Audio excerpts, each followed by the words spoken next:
장모님, 그동안 고생하셨습니다. 이제 그만 요양원 들어가서 쉬시죠. 아, 회사 명의는 이미 다 제 앞으로 돌려놨습니다. 그 목소리는 평소처럼 정중하고 부드러웠습니다. 하지만 그 내용이 제 귀에 닿는 순간 심장이 덜컥 내려앉으며 숨이 턱 막혔습니다. 눈앞이 아득해졌습니다. 다리에서 힘이 빠져 하마터면 그 자리에 주저앉을 뻔했습니다. 강서방, 자네 지금 그게 무슨 소리인가? 내 회사라니. 내가 평생 피땀 흘려 키운 회사를 자네 앞으로 돌려놓다니? 주먹이 부들부들 떨렸습니다. 믿을 수 없었습니다. 명문대 출신의 번듯한 대기업을 다니던 사위. 그 사위가 제 회사 경영을 돕겠다고 나섰을 때 저는 세상을 다 얻은 것 같았거든요. 제 평생의 유일한 자랑이었던 딸이 선택한 남자였으니까요. 장모님 연세도 있으시고 요즘 깜빡깜빡하시잖아요. 저번 이사회 때 찍어주신 도장 기억 안 나십니까? 장모님 건강 생각해서 유라와 제가 내린 결정입니다. 짐은 다 싸서 차에 실어두었습니다. 사위의 얼굴에는 일말의 죄책감도 없었습니다. 오히려 귀찮은 쓰레기를 치우는 듯한 서늘하고 차가운 눈빛뿐이었습니다. 등골이 서늘해졌습니다. 저는 떨리는 고개를 돌려 제 목숨보다 소중한 딸을 바라보았습니다. 유라야, 내가 말해봐라. 이게 대체 무슨 소리니? 내 남편이 지금 농담을 하는 거지? 엄마가 평생 어떻게 일군 회사인지 내가 제일 잘 알잖니. 손을 뻗어 딸의 옷자락을 잡으려 했습니다. 하지만 딸은 제 손을 신경질적으로 뿌리치며 한 걸음 뒤로 물러섰습니다. 아, 엄마, 제발 억지 좀 쓰지 마. 그동안 엄마 고생한 거 알아. 아는데 이제 시대가 변했잖아. 식모 출신 구멍가게 마인드로는 더 이상 회사 못 키워. 그의 능력 알잖아. 엄마는 그냥 조용히 편하게 모셔다 주는 요양원에서 쉬면 되잖아. 왜 이렇게 고집을 피워? 가슴이 갈기갈기 찢어지는 것 같았습니다. 입술을 깨물었지만 비집고 나오는 신음은 막을 수가 없었습니다. 전쟁통의 고아가 되어 남의 집 식모살이부터 시작한 제 인생. 밥 굶기지 않겠다고, 남들에게 무시당하게 하지 않겠다고 지문이 달아 없어지도록 물을 썰고 펄펄 끓는 가마솥 앞에서 땀을 비 오듯 쏟으며 번 돈으로 세운 식품 회사였습니다. 그 모든 헌신을 내 배 아파 낳은 자식이 구멍가게 마인드라며 짓밟고 있었습니다. 내가 어떻게 나한테 이럴 수가 있어. 내가 널 어떻게 키웠는데. 남들 다 입는 메이커 옷 한 번 입히겠다고 새벽 시장에서 버려진 배추 주워다 겉절이 담가 팔면서 널 대학까지 보냈어. 엄마, 그 지긋지긋한 타령 좀 그만해. 엄마가 나한테 해준 게 뭔데? 맨날 젓갈 냄새 풀풀 풍기면서 학교 찾아와서 나 창피하게 만든 거? 내 남편이 창피해서 장모라고 내세우지도 못하는 거 알아? 난 평생 엄마 몸에서 나는 그 역겨운 반찬 냄새 때문에 숨도 제대로 못 쉬고 살았어. 가시 돋친 딸의 말에 심장에 비수가 꽂히는 듯 했습니다. 머릿속이 새하얘지며 아무 말도 할 수 없었습니다. 그저 뜨거운 눈물만 주르륵 흘러내렸습니다. 딸은 자존심이 상한 듯 고개를 팍 돌려버렸고 사위는 넥타이를 매만지며 경비원들을 불렀습니다. 끌어내세요. 이제 이 회사와 아무 상관없는 분입니다. 억센 손길들이 제 양팔을 붙잡았습니다. 발버둥을 쳤지만 70 노인의 힘으로는 역부족이었습니다. 평생을 바쳐 세운 회사, 제 이름 석자가 또렷이 박혀있던 대표실에서 저는 짐짝처럼 끌려 나왔습니다. 로비를 지나며 마주친 직원들은 모두 고개를 숙인 채 저를 외면했습니다. 이미 사위의 철저한 각본대로 모든 것이 끝난 후였습니다. 건물 밖으로 내동댕이 쳐진 제품에는 낡은 종이 상자 하나만 안겨 있었습니다. 하필이면 하늘도 무심하게 굵은 빗방울이 떨어지기 시작했습니다. 차가운 아스팔트 바닥에 주저앉은 채 저는 쏟아지는 비를 맞으며 하염없이 올려다보았습니다. 가장 꼭대기층, 불이 환하게 켜진 대표실 창문으로 사위와 딸의 실루엣이 보였습니다. 그들은 와인잔을 부딪히며 축배를 들고 있는 듯 했습니다. 온몸이 비에 젖어 덜덜 떨렸습니다. 뼈가 시리도록 차가운 빗물이 제 뜨거운 눈물과 섞여 턱을 타고 흘러내렸습니다. 세상에 완전히 혼자 남겨진 것 같았습니다. 미치도록 억울하고 원통해서 가슴을 치고 또 쳤습니다. 피멍이 들도록 가슴을 내리쳐도 답답한 숨은 트이지 않았습니다. 내가 여기서 죽어버려야 끝나는 걸까? 차라리 혀를 깨물고 콱 죽어버리는 게 낫지 않을까? 그렇게 바닥을 구르며 절망의 나락으로 떨어지던 순간이었습니다. 엎어진 상자 틈새로 굴러나온 물건 하나가 제 시선에 꽂혔습니다. 비에 젖은 아스팔트 위에서 둔탁한 빛을 내는 그것은 아주 오래되고 낡은 노쇠 열쇠였습니다. 그 열쇠를 보는 순간 거짓말처럼 덜덜거리던 몸의 떨림이 멎었습니다. 40년 전 제가 식모로 일하며 모셨던 대한민국 경제를 쥐락펴락하던 대기업의 최 회장님. 돌아가시기 직전 제 거친 손에 이 열쇠를 꼭 쥐어주며 남기셨던 마지막 말씀이 귓가에 선명하게 울려 퍼졌습니다. 순호가, 넌 내 그림자였어. 사람들은 널 무식한 식모라 무시하겠지만 넌 내 곁에서 누구보다 날카롭게 세상을 읽는 법을 배웠다. 세상이 널 낭떠러지로 밀어붙이는 날이 오면 명동의 장 비서실장을 찾아가 이 열쇠를 보여주어라. 명심해라.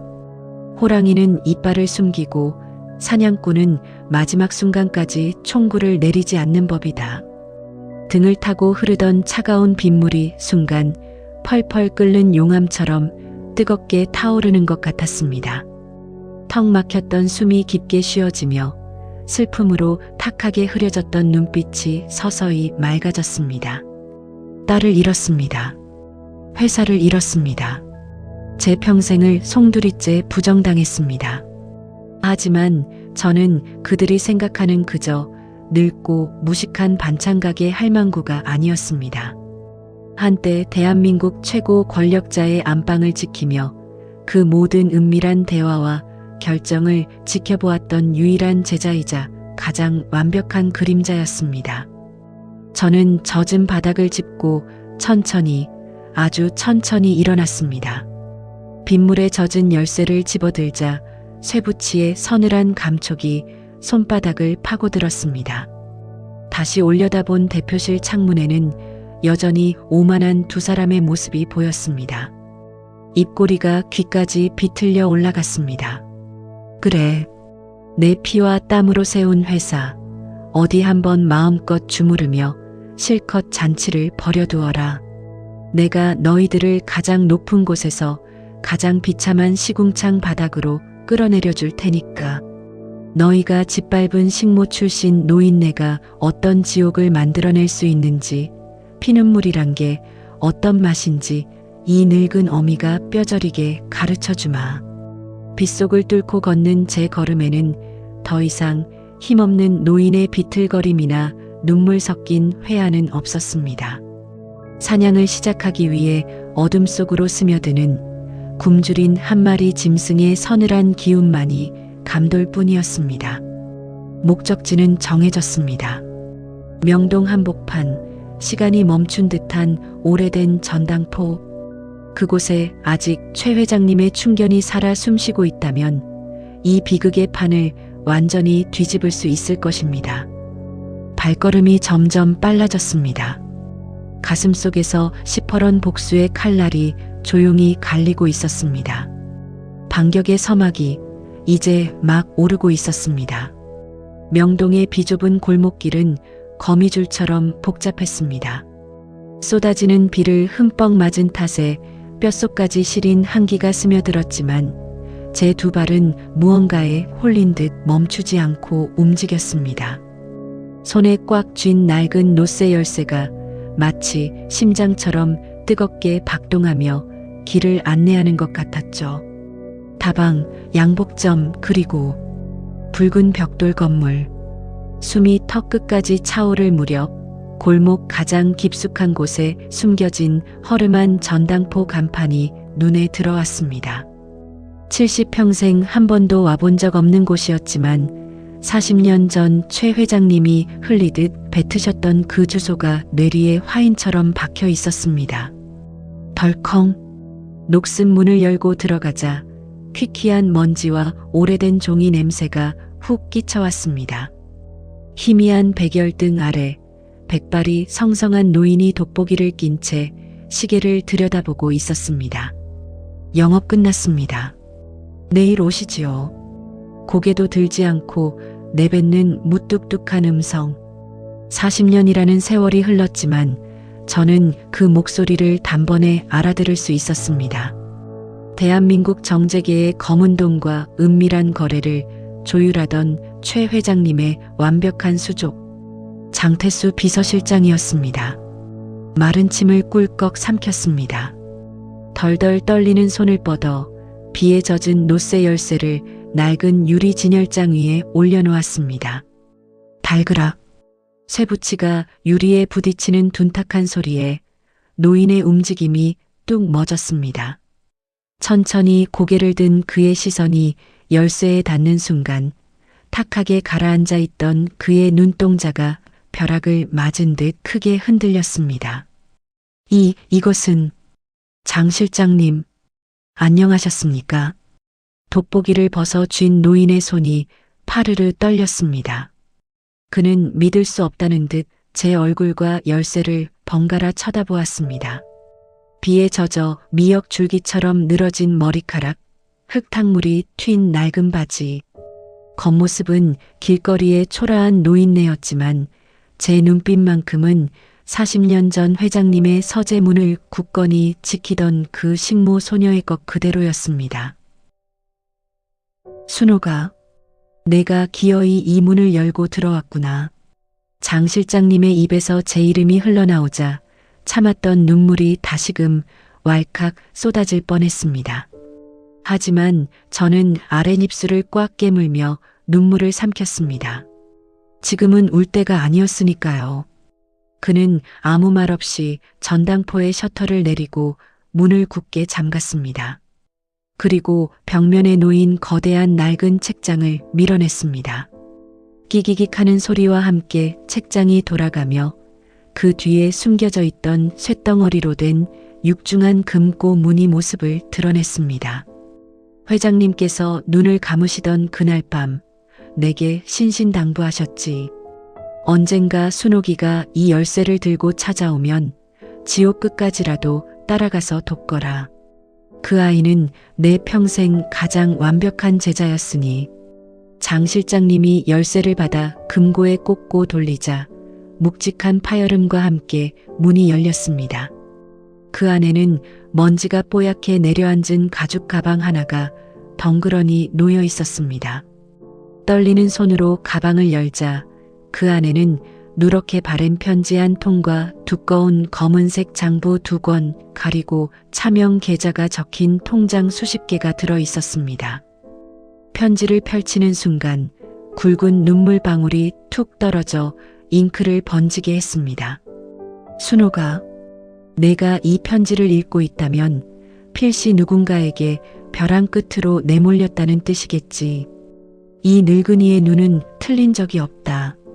넌 내 비자금을 관리하고 정재계 인맥의 치부를 기록하는 모든 과정에서 단 한 번도 탐욕을 부리지 않은 유일한 아이였다. 이 장부에는 지금 대한민국을 쥐락펴락하는 놈들의 과거 약점들이 낱낱이 기록되어 있다. 내가 겪은 억울함을 피로 갚아줄 완벽한 무기가 될 것이다. 마음껏 휘둘러라. 가슴이 터질 것만 같았습니다. 세상을 다 잃었다고 생각했던 순간 하늘에 계신 회장님이 동아줄을 내려주신 겁니다. 그래서 널 이 꼴로 만든 짐승만도 못한 놈이 누구냐? 장 실장님의 서늘한 물음에 저는 가방을 꽉 껴안으며 대답했습니다. 제 사위입니다. 그리고 제 배아파 낳은 딸년입니다. 그 말을 내뱉는 순간 전당포 한 구석에 켜져 있던 낡은 텔레비전 화면에서 익숙한 얼굴이 흘러나왔습니다. 긴급 뉴스 특보였습니다. 화면 속에는 말끔한 정장 차림의 제 사위가 수많은 기자들의 플래시 세례를 받으며 서 있었습니다. 네, 안타깝게도 전임 대표이신 제 장모님께서 심각한 치매 증세와 함께 회사 자금 수십억 원을 횡령한 정황이 발견되었습니다. 가족으로서 참담한 심정이지만 저는 회사를 살리기 위해 눈물을 머금고 장모님을 해임할 수밖에 없었습니다. 횡령한 자금은 도박과 사치로 탕진하신 것으로 보입니다. 순간 피가 거꾸로 솟으며 머리가 아득해졌습니다. 손톱이 손바닥을 파고들어 피가 맺힐 정도로 주먹을 꽉 쥐었습니다. 평생 화장품 하나 제대로 사서 바른 적 없이 구멍난 양말을 기워 신으며 회사를 키웠습니다. 그런 저를 치매 환자로 모자라 횡령범으로 둔갑시키다니요. 자신의 회장 자리 찬탈을 정당화하기 위해 70 노모를 희대의 범죄자로 만들어 사회적으로 완전히 매장시키려는 사위의 악랄한 미소에 등골이 서늘해졌습니다. 기가 막히는군.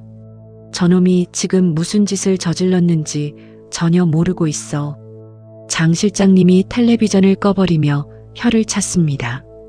장 실장님, 저는 고개를 들어 그를 똑바로 쳐다보았습니다. 빗물에 젖어 덜덜 떨리던 조금 전에 늙고 초라한 노인네는 더 이상 그곳에 없었습니다. 사냥을 시작해야겠습니다. 저놈이 쌓아 올린 그 오만한 성을 밑바닥부터 하나씩 아주 천천히 박살 내버릴 겁니다. 저놈의 숨통을 가장 고통스럽게 끊어놓을 덫을 놓아주십시오. 어디부터 칠 생각이냐?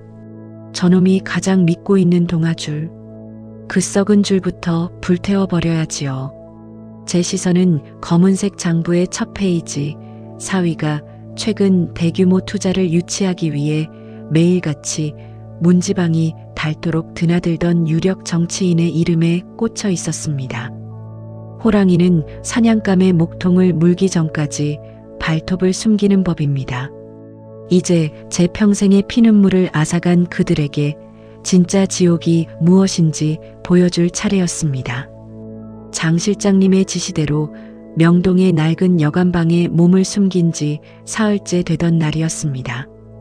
텔레비전에서는 연일저를 희대의 횡령범으로 몰아세우는 뉴스가 떠들썩하게 흘러나왔습니다. 평생 시장 바닥에서 겉절이를 팔아번 돈으로 세운 회사였습니다. 제 지문이 다 닳아버린 그 끔찍한 세월을 사위는 치매 노인의 탐욕으로 포장해 세상에 뿌리고 있었습니다. 가슴이 숯검정처럼 타들어갔지만 저는 흔들리지 않았습니다. 오히려 차갑게 식은 머리로 검은 장부의 첫 페이지를 쓰다듬었습니다. 준비가 끝났습니다. 장 실장님이 여관방 문을 열고 들어오며 서류 봉투를 내밀었습니다. 그 안에는 사위가 새롭게 추진하려던 대규모 신도시 유통단지 개발 계획서가 들어있었습니다. 제 회사를 완벽히 집어삼키고 몸집을 불리기 위해 사위가 무리하게 빚을 내어 베팅한 일생일대의 도각이었죠. 그리고 그 거대한 프로젝트의 뒤를 봐주기로 한 든든한 뒷배가 바로 장부에 이름이 적혀 있던 김 의원이었습니다. 김 의원 쪽에 선물을 보냈습니다. 30년 전 그 양반이 최 회장님께 무릎 꿇고 빌면서 받아갔던 불법 정치 자금의 증거들. 아주 선명하게 복사해서 말입니다. 오늘 아침 퀵으로 받았으니 아마 지금쯤 바지에 오줌을 지리고 있을 겁니다. 저도 모르게 입꼬리가 서늘하게 비틀려 올라갔습니다. 같은 시각 사위는 최고급 호텔 연회장을 통째로 빌려 자신의 대표 취임 파티를 열고 있었습니다. 샴페인 잔이 부딪히는 경쾌한 소리. 제 피눈물 위에서 벌어지는 참으로 화려하고 역겨운 잔치였습니다. 대표님, 축하드립니다. 드디어 눈에 가시 갔던 늙은이도 치우고 김 의원님 투자금까지 들어오면 이제 명실상부한 업계 1위 아닙니까? 하하, 뭐 장모님이 연세가 있으시니 쉬실 때가 된 거죠. 다 제 덕분에 그나마 곱게 물러나신 겁니다. 이제 구멍가게 수준이 아니라 진짜 대기업을 만들어야죠. 사위가 오만한 미소를 지으며 샴페인을 들이켜려는 찰나였습니다. 최고급 양복 주머니 안에서 날카로운 휴대전화 진동이 울렸습니다. 발신자는 김 의원이었습니다. 사위는 의기양양하게 전화를 받았습니다. 아이고, 의원님. 안 그래도 기다리고 있었습니다. 지금 연회장으로 오시고 계십니까? 하지만 수화기 너머에서 들려온 목소리는 사위의 얼굴에서 핏기를 완전히 앗아갔습니다. 무슨 말씀이십니까? 투자를 전면 철회하시겠다니요? 내일 당장 1차 어업 막아야 하는 거 아시지 않습니까? 의원님, 사위의 목소리가 찢어질 듯 높아졌습니다. 손이 덜덜 떨리며 들고 있던 샴페인 잔이 바닥으로 떨어져 산산조각 났습니다. 파티장엔 찬물이 끼얹은 듯 정적이 흘렀습니다. 이봐, 강 대표. 나한테 똥물 튀기지 말고 당신 선에서 끝내. 어디서 감히 겁도 없이 호랑이 꼬리를 밟아? 앞으로 내 연락처 지우고 한 번만 더 내 이름 팔고 다니면 당신 회사 세무조사부터 털어버릴 테니까 그런 줄 알아. 뚜마이너스. 전화가 끊어지자 사위는 숨을 헐떡이며 목을 조이는 넥타이를 거칠게 쥐어뜯었습니다. 등골을 타고 식은땀이 비오듯 쏟아졌습니다. 당장 내일 오전까지 김 의원의 자금이 들어오지 않으면 회사는 그 즉시 1차 부도를 맞게 되는 절체절명의 상황이었습니다. 그때 눈치 없는 제 친딸이 화려한 명품 드레스를 펄럭이며 다가왔습니다. 여보, 왜 그래? 무슨 일 있어? 아, 나 내일 청담동 갤러리 가서 그림 몇 점 사기로 했어. 이제 나도 번듯한 회사 대표 사모님인데 그 정도 품위 유지는 해야지. 그 늙은이 냄새나는 짐들 빼낸 빈자리에 걸어두면 딱이겠더라고. 닥쳐. 제발 그 입 좀 다물라고. 사위의 분노 어린 고함에 딸은 비명을 지르며 뒷걸음질 쳤습니다. 평생 제 어미의 피를 빨아먹고 살던 딸년의 그 한심하고 허영심 가득한 얼굴이 불 보듯 뻔해 저는 멀리 떨어진 곳에서 전해 들은 그 상황만으로도 가슴이 뻥 뚫리는 듯한 통쾌함을 느꼈습니다. 이제 시작일 뿐이야. 내 놈들이 숨통이 조여와서 허덕일 때 구원의 동아줄인 줄 알고 썩은 동아줄을 잡게 만들어주마. 다음 날 아침 1차 부도를 막기 위해 사위는 눈이 뒤집힌 채 사채 시장과 제2금융권을 미친 듯이 헤집고 다녔습니다. 하지만 이미 장 실장님이 거미줄처럼 손을 써둔 상태였죠. 금융권 어디에서도 그에게 10원 한 장 내어주는 곳은 없었습니다. 피가 마르는 듯한 고통 속에서 사위는 결국 장 실장님이 은밀하게 흘린 미끼를 덥석 물고 말았습니다. 명동의 전설적인 노신사. 담보 없이 수백억을 현금으로 융통해주는 숨은 진짜 전주. 자신이 제 발로 덫을 향해 걸어오고 있다는 사실은 꿈에도 모른 채 사위는 헐떡이는 숨을 몰아쉬며 제가 있는 명동 전당포의 녹슨문 앞으로 다가오고 있었습니다. 덜컹. 녹슨문이 열리며 거친 숨소리가 전당포 안으로 밀려 들어왔습니다. 책장 뒤 비밀 공간에 숨어있던 저는 숨을 죽인 채 틈새로 그 짐승의 몰골을 지켜보았습니다. 계십니까? 김 사장님 소개로 온 강민우라고 합니다. 며칠 전 쏟아지는 빗속에서 저를 쓰레기 취급하며 내려다보던 그 오만방자한 사위의 모습은 온데간데 없었습니다. 최고급 명품 정장은 구겨져 있었고 이마에는 끈적한 식은땀이 번들거렸습니다. 초조함에 입술을 물어뜯는 그 얼굴을 보자 등줄기를 타고 짜릿한 전율이 흘렀습니다. 돈 냄새를 맡고 온 쥐새끼 치고는 넥타이가 너무 화려하군. 돋보기를 낀 장 실장님이 시계 태엽을 감으며 툭 내뱉었습니다. 평소 같았으면 감히 늙은이가 누굴 가르치려 드냐며 패악을 부렸을 사위였지만 지금 그는 벼랑 끝에 매달린 가여운 벌레에 불과했습니다. 어르신, 제가 내일 오전에 당장 50억이 필요합니다. 담보는 확실합니다. 제가 이번에 업계 1위 식품회사의 단독 대표가 되었습니다. 회사 지분을 담보로 회사 돈을 횡령한 침에 걸린 장모를 내쫓고 차지한 그 자리 말인가. 장 실장님의 뼈있는 한마디에 사위의 어깨가 흠칫 떨렸습니다. 하지만 그는 이내 비굴한 웃음을 흘리며 허리를 굽혔습니다. 하, 늙은이가 노망이 나서 그만. 제가 다 수습했습니다. 회사는 아주 건실합니다. 제발 내일 어음만 맞게 해주시면 이자율은 부르시는 대로 쳐드리겠습니다. 벽 너머에서 그 변명을 듣고 있던 저는 주먹을 너무 꽉 쥐어 손톱이 살점을 파고드는 것조차 느끼지 못했습니다. 피가 거꾸로 솟고 이가 바득바득 갈렸습니다. 저놈의 입을 찢어버리고 싶었지만 저는 터져나오는 울분을 삼키며 아래십술을 꽉 깨물었습니다. 호랑이는 사냥감의 목을 물기 전까지 절대 소리를 내지 않는 법이니까요. 좋아. 50억 현금으로 내어주지. 대신 조건이 있네. 자네가 가진 회사 지분 100%에 대한 양도증서, 그리고 자네 부부의 전 재산과 목숨 줄을 건 연대보증서, 여기에 도장을 찍게. 탁! 장 실장님이 내민 서류를 본 사위의 눈동자가 지진이라도 난 듯 미친 듯이 흔들렸습니다. 마른 침을 꿀꺽 삼키는 소리가 책장 너머까지 들려왔습니다. 어르신.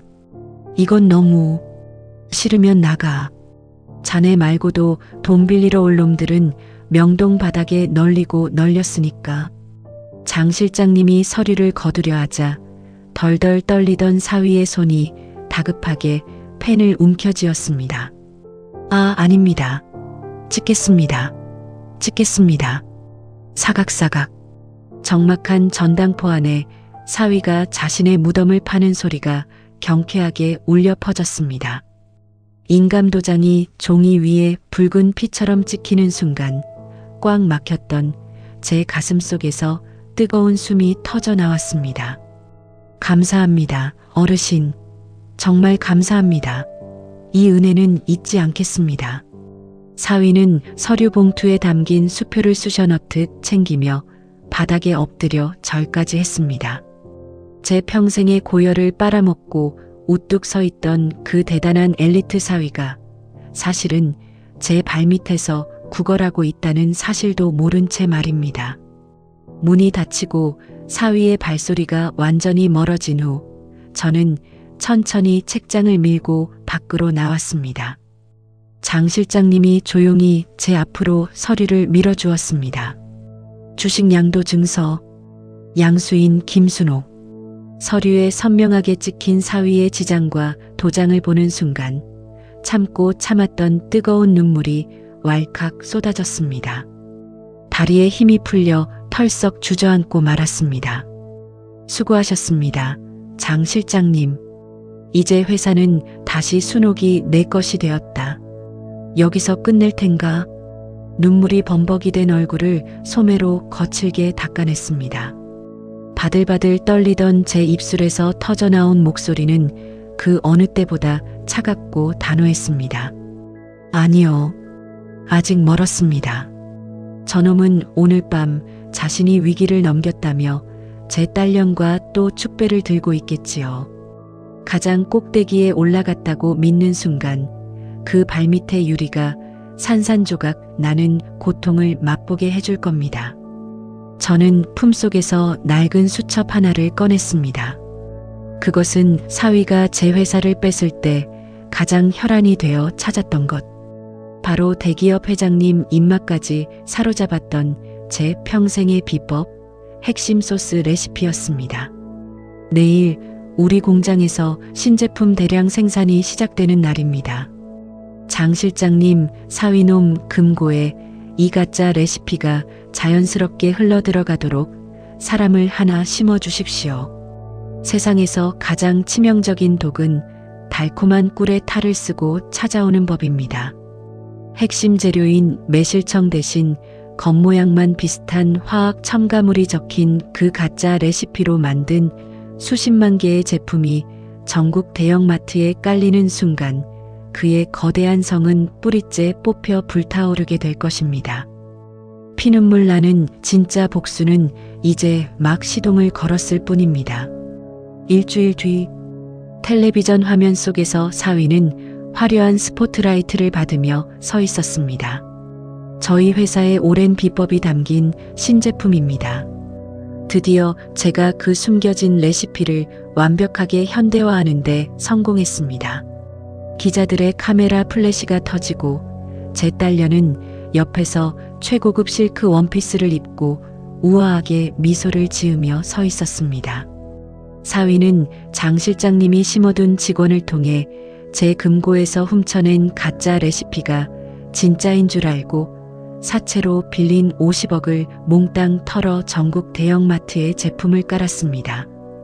핵심 재료인 매실청 대신 겉모양만 비슷한 값싼 화학 발효제를 넣으라고 적어둔 그 치명적인 독사과를 아무 의심 없이 덥석 베어문 것이죠. 참으로 화려한 장례식이구나. 저는 차갑게 식은 율무차를 한 모금 마시며 그 역겨운 쇼를 지켜보았습니다. 사흘, 그들이 천국에서 지옥의 밑바닥으로 곤두박질 치는데 걸린 시간은 고작 사흘이었습니다. 긴급 속보입니다. 전국 대형마트에 납품된 유명 식품회사의 신제품에서 심각한 악취와 부패 현상이 발생해 전량 회수 조치가 내려졌습니다. 일부 소비자는 구토와 복통으로 응급실에 실려갔으며 식약처는 즉각 압수수색에 돌입했습니다. 화면 속에서 제 회사의 로고가 박힌 제품들이 쓰레기장으로 와르르 쏟아져 내리고 있었습니다. 가짜 레시피에 적힌 화학 발효제가 밀봉된 포장지 안에서 유통 과정의 온도와 만나며 제품이 시궁창 썩는 냄새를 풍기며 터져버린 겁니다. 대체 이게 어떻게 된 일이야? 당장 공장장 데려와. 내가 준 레시피대로 안 했어. 네, 대표님. 그 레시피에 적힌 화공 약품이 문제였습니다. 지금 로비에 경찰과 위생국 직원들이 들이닥쳤습니다. 건너 전해 듣는 사위의 단말마 같은 비명소리에 제 입꼬리가 천천히 위로 말려 올라갔습니다. 수십 대의 전화기가 미친 듯이 울려대고 위약금과 손해배상을 요구하는 거래처 사장들이 회사를 점령했다는 소식이 실시간으로 들려왔습니다. 사위가 자랑하던 그 대단한 회사는 순식간에 아수라장이 되었습니다. 여보, 내 카드 왜 이래? 왜 다 한도 초과야? 나 오늘 청담동 갤러리 가서 사모님들 만나야 한단 말이야. 회사가 무너져 내리는 그 끔찍한 와중에도 철없는 제 딸녀는 갤러리에서 긁을 명품 카드 한도 걱정에 악을 쓰고 있었습니다. 평생을 제 피와 땀을 거름 삼아 온실 속 화초처럼 살았던 년. 이제 그 썩어 빠진 온실의 유리가 산산조각 났으니 맨몸으로 피바람을 맞을 차례였습니다. 그리고 마침내 장 실장님에게 돈을 빌린 결제일 아침이 밝았습니다. 사위의 수중에는 이제 10원 한 장 남아있지 않았습니다. 숨통이 완전히 끊어지기 직전의 짐승처럼 사위는 다시 한번 명동의 낡은 전당포 문을 미친 듯이 두드렸습니다. 어르신, 제발 살려주십시오. 한 달 아니, 일주일만 기한을 연장해 주십시오. 제가 어떻게든 수습해 보겠습니다. 문을 열고 들어온 사위의 몰골은 차마 눈뜨고 볼 수 없을 만큼 비참했습니다. 비싼 포마드를 발라 넘겼던 머리는 헝클어져 까치집이 되어 있었고 명품 구두는 구정물을 뒤집어 쓴 듯 엉망이었습니다. 바닥에 납작 엎드려 바들바들 떠는 그 등을 저는 책장 뒤 어둠 속에서 얼음장처럼 차가운 시선으로 내려다보고 있었습니다. 기한 연장은 없네. 자네가 담보로 건 회사 지분과 모든 재산의 소유권은 방금 전 100% 양수인에게 완전히 넘어갔으니까. 장 실장님의 서늘한 목소리에 사위의 고개가 획 들렸습니다. 핏발선 눈동자가 공포로 일그러졌습니다. 야, 양수인이라니요? 그게 대체 누굽니까? 제발 제가 직접 만나서 무릎이라도 꿇고 빌겠습니다. 한 번만 만나게 해주십시오. 사위의 애원 섞인 절규가 좁은 전당포 안을 쩌렁쩌렁 울렸습니다. 바로 그 순간이었습니다. 끼기기기. 무거운 철제 책장이 천천히 돌아가는 쇳소리에 사위의 고개가 뻣뻣하게 돌아갔습니다. 저는 굽었던 허리를 꼿꼿하게 펴고 먼지 쌓인 어둠을 뚫고 천천히 걸음을 옮겼습니다. 희미한 백열등 불빛 아래로 제 얼굴이 드러났을 때 바닥에 엎드려 있던 사위의 턱이 덜덜 떨리며 입이 떡 벌어졌습니다. 강서방. 제 입에서 나온 서늘하고 차분한 부름에 사위는 마치 귀신이라도 본 듯 바닥을 긁으며 엉금엉금 뒷걸음질을 쳤습니다. 나를 만나 무릎을 꿇고 빌겠다고 했나? 저는 그 옛날 쏟아지는 빛 속에서 사위가 저를 향해 지었던 그 오만하고 비릿한 미소를 똑같이 지어 보였습니다. 심장이 미친 듯이 뛰었지만 겉으로는 털끝만큼의 떨림도 허락하지 않았습니다. 어디 한번 찢어보게. 그 잘난 명문대 머리로 이 식모 출신 늙은이의 구멍가게 밑바닥에서 어떻게 기어다닐 건지 말이야. 장모님? 아니, 이게 어떻게... 사위의 눈동자가 갈 곳을 잃고 미친 듯이 흔들렸습니다. 잿빛으로 질린 그의 얼굴은 방금 전까지 세상의 왕이라도 된 듯 굴던 자의 것이 아니었습니다. 마른 침을 삼키는 소리가 좁은 전당포 안을 쩌렁쩌렁 울릴 만큼 거칠어졌습니다. 그는 믿을 수 없다는 듯 자신의 손에 들린 주식 양도 증서와 제 얼굴을 번갈아 쳐다보았습니다. 이건 말도 안 됩니다. 장모님은 치매에 걸려서 길거리에 쫓겨났는데 어떻게 명동의 전주가 되어서 건강을 위해서 멀쩡한 사람을 치매 환자로 만들고 회사 돈을 횡령했다며 언론에 뿌린 그 대단한 사위 덕분이지. 내가 70평생 밥 짓고 겉절이 담그며 배운 게 딱 하나 있네. 저는 서류 뭉치를 집어들어 바들바들 떠는 사위의 얼굴을 향해 매섭게 집어 던졌습니다. 차르륵 소리와 함께 수십 장의 종이가 그의 뺨을 치고 허공에 흩날렸습니다. 날카로운 종이 모서리에 베인 그의 뺨에서 붉은 피가 스며 나왔습니다. 남의 밥그릇을 뺏으려면 자기 목숨줄도 내놓을 각오를 해야 한다는 것. 제 얼음장 같은 목소리에 사위는 다리에서 힘이 풀린 듯 바닥에 털썩 주저앉았습니다. 그때였습니다. 쾅 하고 전당포의 녹슨 문이 부서질 듯 열리며 누군가 귀를 찢는 비명을 지르며 뛰어들어왔습니다.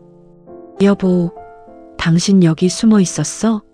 집에 이상한 시커먼 양복 입은 사람들이 들이닥쳐서 다 빨간 딱지를 붙이고 난리도 아니라고. 최고급 실크 원피스는 어디서 굴렀는지 흙투성이에 찢겨 있고 구두 한 짝은 벗겨진 채 엉망이 된 제 친딸이었습니다. 숨을 헐떡이며 악을 쓰던 딸은 희미한 백열등 아래 서 있는 저를 발견하고는 두 눈이 휘둥그레졌습니다. 엄마가 왜 여기 있어? 아니, 그것보다 잘 됐어. 엄마 돈 좀 있지? 나 당장 압류당하게 생겼어. 이 거지 같은 전당포 노인네한테 돈 좀 빌려달라고 말 좀 해봐. 그 철없고 이기적인 절규에 넋을 놓고 있던 사위가 벌떡 일어나 딸의 뺨을 후려쳤습니다. 짝! 하는 마찰음이 정적을 찢었습니다. 이 멍청한 년아, 당장 입 닥쳐. 우리가 저 늙은이 덫에 걸린 거야. 저 노인네가 우리 회사를 뺏어간 진짜 전주라고. 사위의 고함에 그제야 상황을 파악한 딸은 붉게 부어오른 뺨을 부여잡은 채 바닥에 주저앉아 멍한 눈으로 저를 올려다보았습니다. 늘 저를 무시하고 멸시하던 오만한 그 눈빛 대신 공포와 경악으로 얼룩진 두려움만이 가득했습니다. 내 배 아파 낳은 자식. 평생 내 뼈를 갈아먹여 살린 하나뿐인 핏줄. 그 비참한 얼굴을 내려다보는데 가슴이 찢어지거나 눈물이 나지 않았습니다. 오히려 10년 묵은 체증이 쑥 내려가는 듯 가슴 한구석에서 아주 서늘하고 맑은 바람이 불어왔습니다. 왜 그러셨어요? 엄마가 어떻게 나한테 이럴 수가 있어? 내가 엄마 하나뿐인 딸이잖아. 딸이 바닥을 기어와 제 바짓가랑이를 부여잡고 오열하기 시작했습니다. 콧물과 눈물이 범벅된 그 얼굴을 보며 저는 굳게 닫혀있던 입술을 천천히 뗐습니다. 그래, 내 하나뿐인 딸이었지. 내 손톱이 빠지도록 물을 썰고 가마솥을 저을 때 옷에서 냄새가 난다며 내 손을 뿌리치던 딸. 널 남부럽지 않게 키우겠다고 이 악물고 세운 회사를 제 남편과 짜고 날 치매 환자 취급하며 비오는 거리에 내쫓았던 그 대단한 내 딸. 저는 무표정한 얼굴로 제 다리를 붙잡고 있는 딸의 손을 하나하나 매몰차게 떼어냈습니다. 제 손길에 딸은 숨이 넘어갈 듯 흐느꼈습니다. 내 딸 유라는 3년 전날 요양원에 처넣겠다고 서류에 도장을 찍던 그날 이미 죽었다. 지금 내 눈앞에 엎드려 있는 넌 그저 내 고열을 빨아먹기 위해 덤벼든 탐욕스러운 거머리일 뿐이야. 그 순간 명동 골목의 정막을 날카롭게 찢는 경찰차 사이렌 소리가 들려왔습니다. 붉은색과 푸른색 경광등 불빛이 전당포의 먼지 낀 창문을 번쩍번쩍 비추었습니다. 장 실장님이 돋보기를 벗으며 조용히 다가와 말했습니다. 김 의원 측과 결탁했던 비자금 내역, 그리고 회사 돈을 빼돌린 횡령 증거들 모조리 검찰에 넘겼습니다. 가짜 레시피 사태로 인한 사기 및 식품위생법 위반까지 더해졌으니 저놈은 평생 햇빛을 보지 못할 겁니다. 문을 부수듯 들이닥친 형사들이 바닥에 주저앉은 사위의 양팔을 거칠게 꺾어 수갑을 채웠습니다. 찰칵하는 차가운 금속음이 제 귓가에는 그 어떤 승전보보다도 경쾌하게 울려 퍼졌습니다. 사위의 동업자이자 공범인 딸의 양손에도 어김없이 차가운 수갑이 채워졌습니다. 장모님, 제가 죽을 죄를 졌습니다. 한 번만, 제발 한 번만 용서해 주십시오. 엄마, 나 유라야, 제발. 나 구치소 들어가기 싫어. 엄마가 어떻게든 해봐, 제발. 짐승처럼 끌려가는 두 사람의 처절한 비명과 절규가 뒤섞였습니다. 하지만 저는 단 한 번도 뒤돌아보지 않았습니다. 전당포 문을 열고 밖으로 나오자 며칠 동안 세상을 집어삼킬 듯 쏟아지던 비가 어느새 그치고 눈부신 아침 햇살이 명동 거리를 따스하게 비추고 있었습니다. 가슴을 짓누르던 거대한 바위가 산산조각 나며 흩어지는 듯 했습니다. 주름진 제 두 손을 내려다보았습니다. 지문이 닳아버린 이 투박한 손으로 저는 이제 남의 집 식모도 불효자의 껍데기 어미도 아닌 온전한 제 이름석 자를 되찾았습니다. 서늘했던 등줄기에 따뜻한 온기가 스며들기 시작했습니다. 제 진짜 인생은 이른이 된 지금 이 햇살 아래서 비로소 다시 시작되고 있었습니다. 그로부터 6개월이라는 시간이 흘렀습니다. 계절은 어느덧 매서운 겨울을 지나 따뜻한 봄을 맞이하고 있었습니다. 법정의 공기는 차갑고 무거웠지만 판사의 선고가 내려지던 그 순간 제 가슴 속 응어리는 봄눈 녹듯 사라졌습니다.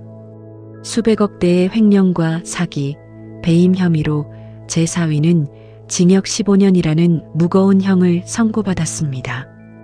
공범으로 구속되었던 딸 역시 실형을 면치 못했습니다.